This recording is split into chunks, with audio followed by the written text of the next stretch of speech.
MIC মিটিংয়ে আমি একটা কমিটি করে দিয়েছি, সেই কমিটি একটা রিপোর্ট দিয়ে এটা আমরা এমআইসিতে অ্যাডপ্ট করেছি। সেটা হলো ছোট্ট বাড়িতে ছোট্ট জায়গায় কি করে বাড়ি করা যায়। সেখানে 7-6 থেকে নিয়ে 7-6 মানে 300 স্কোয়ার ফিট থেকে নিয়ে 450 স্কোয়ার ফিট 10 ছাটা, সেখানে আমরা সামনের দিকে 1 ফুট, সাইডের 2 সাইডে 1 ফুট 1 ফুট, পেছনের দিকে 3 ফুট, এতে স্যাংশন দেবো 10 মিটার, অর্থাৎ 3 তলা বাড়ি করতে পারে। ঠিক আছে, 11 ছটা 10 ছাটা বললাম, 11 ছটার থেকে 1 কাটা, সেখানে আমরা 3 তলা বাড়ির আবার পারমিশন দেবো। সামনে শুধু 1.5 ফুট, 2 সাইডে 2 ফুট 2 ফুট, আর পেছন দিকে 4 ফুট জায়গা ছাড়তে হবে। 3 তলা বাড়ি 10 মিটার। এবার এবার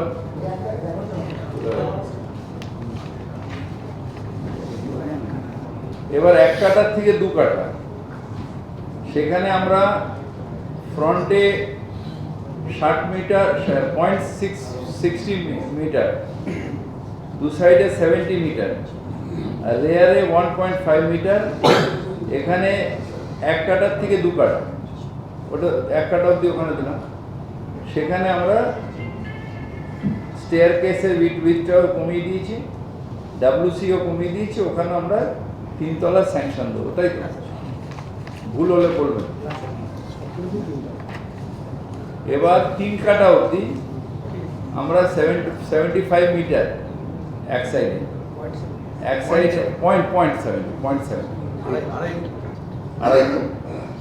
আরেকদিকে 0.990 মিটার, আর রেয়ারে হচ্ছে 1.6 মিটার, মানে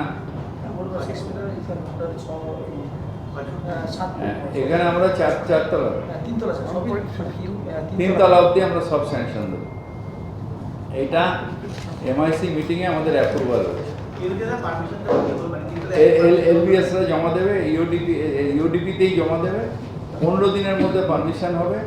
জমা দেওয়ার পরে কাজ শুরু করে দেবে। প্লিন্ট হলে আমরা যাব স্যাংশন দিতে, মানে প্লিন্টে আমরা স্যাংশন দেবো, প্লিন্টে হলে আমরা ইন্সপেকশনে যাব। 15 দিন আমাদের সবটাই এমআইসিতে নিয়ে এসে করতে হতো। এবার আমরা অন দ্য স্পট প্রত্যেকটা বড়ই পারমিশন দিই।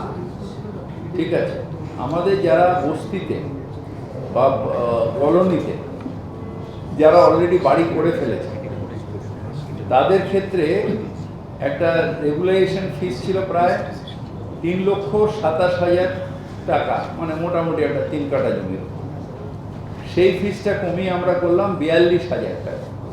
যারা অলরেডি বাড়ি করে ফেলেছে তারা, মানে এইটা হলো প্রপোর্শন, 3,27,000 থেকে 42,000 করে দিলাম, যাতে তারা এবার শুধু স্ট্রাকচারাল স্টেবিলিটি সার্টিফিকেট দিয়ে অ্যাপ্লাই করলে আমরা তাদের স্যাংশন দিয়ে দেবো।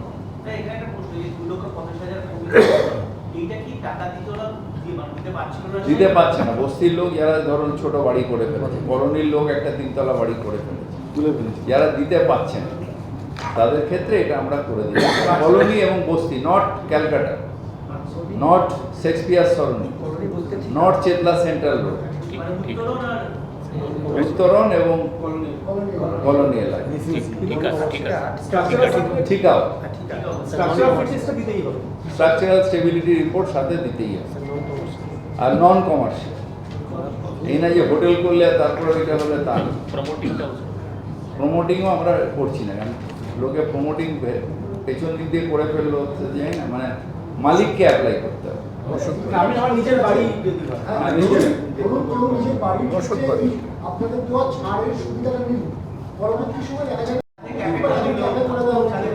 এটা করলে তখন আমাদের আইন আছে 8টা, কিন্তু ব্যাপারটা হলো যে একটা লোক করবে 2 নম্বরই ভেবে আমরা 100টা লোককে তো দেবো না।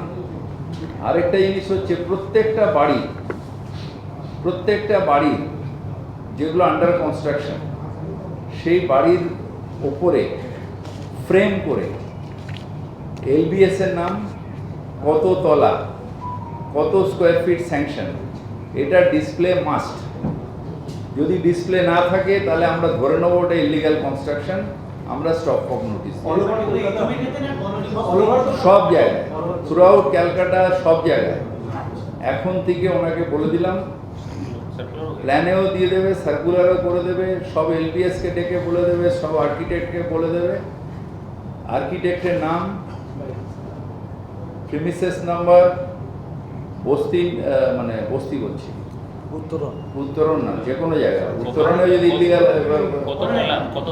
কত তলা স্যাংশন আর কত স্কোয়ার ফিট আর বিল্ডিং প্ল্যান স্যাংশন নাম্বার, এইটাকে পরিষ্কার ডিসপ্লে করতে হবে। এইটুকুনি নয়, পরিষ্কার আপনি যাবেন, আমি যাবো, যা দেখতে পাই এটা। যদি ওটা না থাকে তাহলে আমরা ধরে নেবো ওটা ইলিগাল, স্টপ ফর নোটিস দিয়ে আসবে। 6x3 হোর্ডিং সাইজ হচ্ছে 6x3, ওটা হচ্ছে ফার্স হচ্ছে অ্যাডভার্টাইজমেন্ট, যেগুলো কেএমডি এর ওগুলো ফার্স হচ্ছে, ওই একটা ওই বারকোড দিচ্ছে, দ্যাট ইজ ফার্স।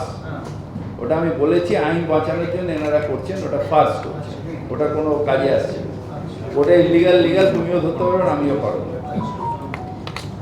ওটা নিয়ে পরে বসবো।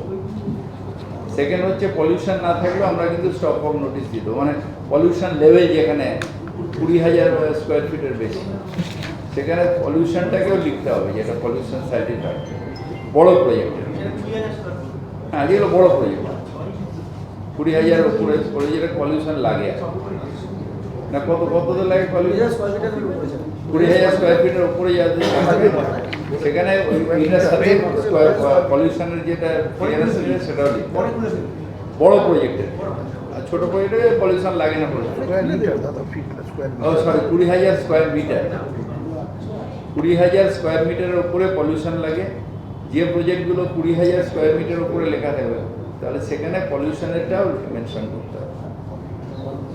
ক্লিয়ার? Thank you.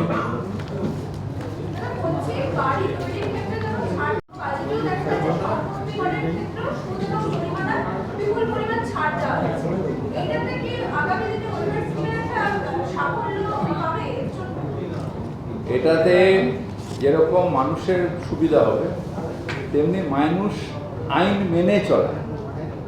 আমি এমন আইন করব যে আইনটা খুব স্ট্রিক্ট, আর সেই আইনটা মানুষ মানতে পারবে না, তাহলে সেই আইনটার কোনো মূল্য থাকে না। আর আমাদের দেশে এত পুলিশিং নেই যে প্রত্যেকটা মানুষের পেছনে একটা করে পুলিশ বা একটা করে ইন্সপেক্টর দাঁড় করানো যায়। সুতরাং মানুষকে আইন মানতে গেলে একটা লিমিটেশনের মধ্যে রাখতে হলে মানুষ অটোমেটিক আইন মানে, সেটা সব ক্ষেত্রে। যদি হ্যাভাগ ইনকাম ট্যাক্স করে দেন, মানুষ চুরি করতে বাধ্য হবে। কিন্তু যদি একটা লিমিটেশনের মধ্যে ইনকাম ট্যাক্স থাকে, লোকে স্বেচ্ছায় ইনকাম ট্যাক্স দেবে। মানে ইনকাম ট্যাক্স দেওয়া মানে contribution to the towards country. আর ইনকাম ট্যাক্স মারার অর্থ হচ্ছে নিজের মায়ের মূল্য টাকা মারা, কারণ দেশ তো আমার মা, তার টাকা মারা। সুতরাং অ্যাবনর্মাল কিছু আইন হলে সেটার থেকে মানুষ তার ফাঁক বার করে বা করে। সুতরাং আমাকে সিটিজেন ফ্রেন্ডলি জিনিসগুলো করতে হবে, যাতে মানুষ আইন মেনে আনন্দের সাথে ট্যাক্স দেয়, পে উইথ স্মাইল। এটা আমাদের দৃষ্টিভঙ্গি, এটা আমাদের দৃষ্টি।